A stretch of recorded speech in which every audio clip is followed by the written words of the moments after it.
Bonjour, bonjour, bienvenue sur ma chaîne Terminator Learning. Je me présente à Jonas, je suis Data Scientist. Aujourd'hui sur notre tutoriel numéro 19, toujours dans les DAX, dans les formules DAX.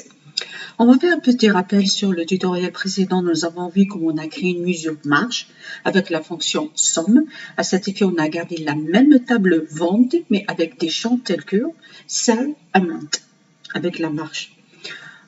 Sell amount et total price cost.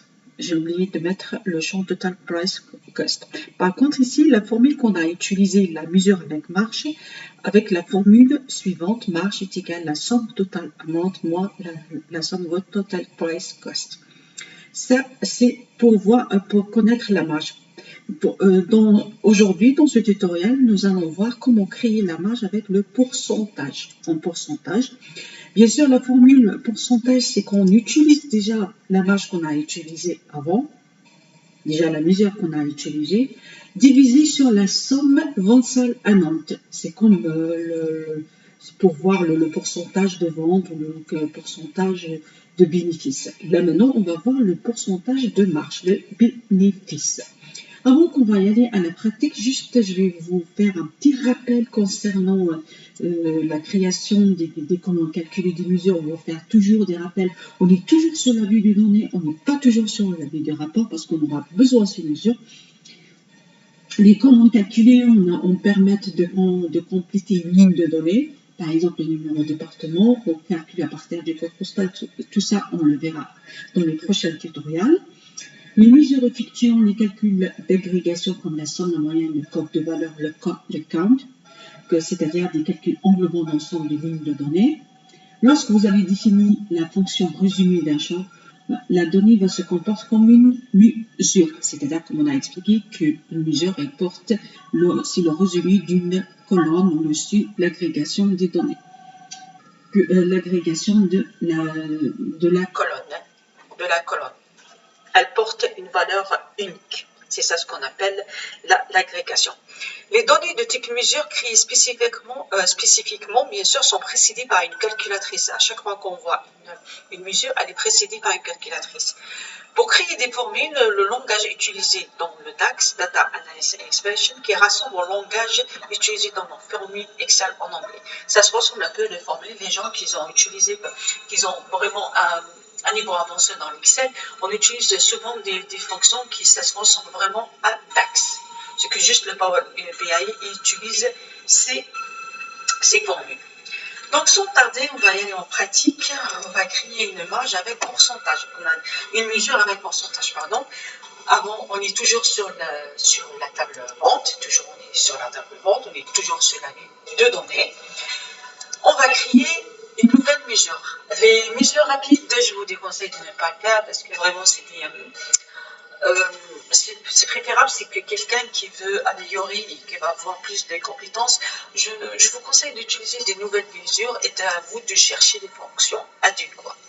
Donc, je vais créer une mesure. Elle est vite comme ça.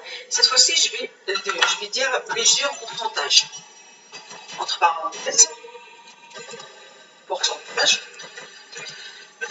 Et je vais faire ma formule. Bon. Il y a conseil. Bon, pourquoi j'ai pas mis. Je peux faire mesure de tout pourcentage, mais je ne l'ai pas fait parce que par ordre alphabétique.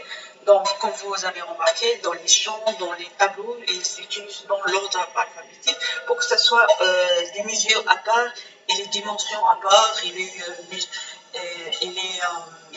dimensions à part et les mesures à part et les mesures calculées à part. Je préfère qu'on garde les mêmes lettres alphabétiques pour que ce ne soit pas perdu. Donc, la mesure, c'est qu'on utilise, comme on a vu dans la précédente explication, voici la formule sur la marge contrôle de la précédente formule marge, divisée sur la somme vente side amount. On a utilisé le champ side amount avec la table vente. Aujourd'hui, c'est pour ça que j'ai laissé juste le champ parce qu'on va l'utiliser. Donc, vous voyez, mesurer avec marge en pourcentage et marge. C'est nickel, donc on va y aller. Donc, on va mettre M tu le proposes, donc tant mieux. Donc la marge, la fonction, elle est calculée.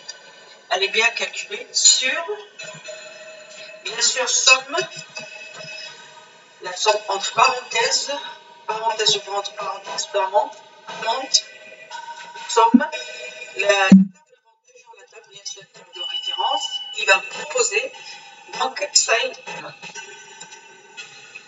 et comme c'est un pourcentage, donc c'est un petit pourcentage, je vais mettre ici, mise en forme, pourcentage. Il a mis en pourcentage. Comme vous voyez ici, il a créé une mesure en pourcentage.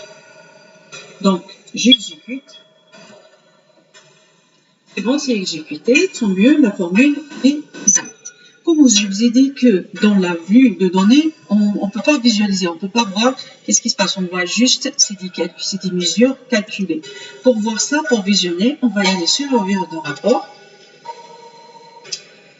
On va générer un élément visuel, par exemple tableau. Je vais grandir simplement. Après, on va faire paramétrer, on peut grandir, on peut pas agrandir. Dans les champs, bien sûr, les tables ventes, on a vu qu'il a pris marge. On va sélectionner marge et on va sélectionner marge en pourcentage.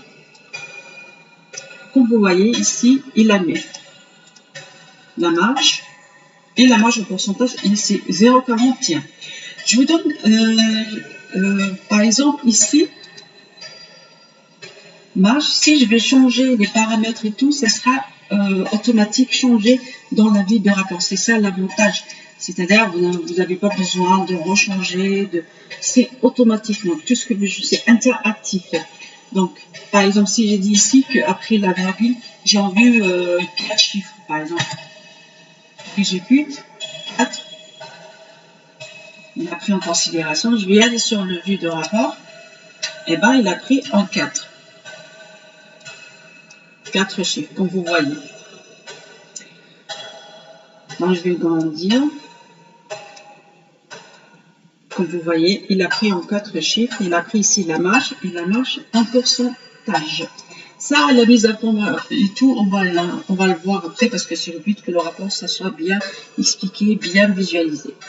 Donc, je vous dis merci de votre attention, de me suivre. Comme vous voyez qu'on a réussi à créer deux mesures marge et la marge et mesure marge et mesure marge. Oh, j'ai oublié de la renommer. On va ici la renommer par exemple marge pourcentage. Exécuter. Donc, il a pris en considération, comme vous voyez, même si je vais aller au but de rapport, il a pris en considération marge, c'est ça l'avantage.